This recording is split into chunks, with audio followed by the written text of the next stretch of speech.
I think as someone who was educated, so 10 years undergraduate and graduate school in Jesuit higher ed, and who has worked teaching in schools operated by different religious orders, I think, he is an Ignatian pope.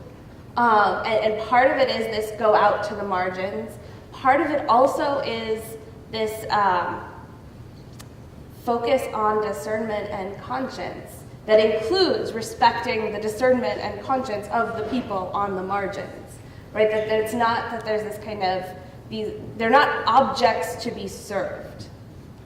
And I think this comes as well from his being from Latin America in terms of that your role is to go out and accompany people, right? Not go out and fix them, right? Not go out and hand them a ready-made, and here is, if you just follow this program, then everything will be better. And that, that approach just isn't very Ignatian because of the emphasis on not just going out, but of listening and of discernment as a process that involves more than one person in most cases. And that's, I think, where the field hospital comes from. This sense that if we pay attention to the gospel, and this would be the only kind of thing, he's so Ignatian and that it's hard not to see, okay, he's the Jesuit, but a lot of that is also just basic gospel.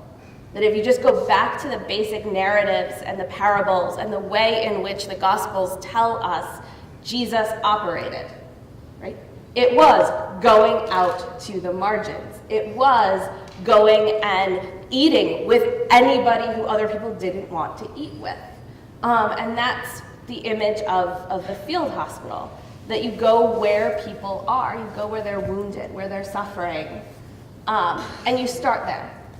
And starting is more about being there, being present there with them, than it is the fixing of things in a very real sense. And you see him talk a lot about loneliness and isolation and alienation as being kind of the worst situation that you could be in. And oftentimes that's tied to social exclusion and poverty, but it also can be for other reasons. And hence the kind of the focus on that all families are not the same, and what does it mean? How are we treating people in the church? And so this sense of vulnerability is something to embrace, not because it's good, but because it is. And there's no way out of it. That to be human is to be vulnerable.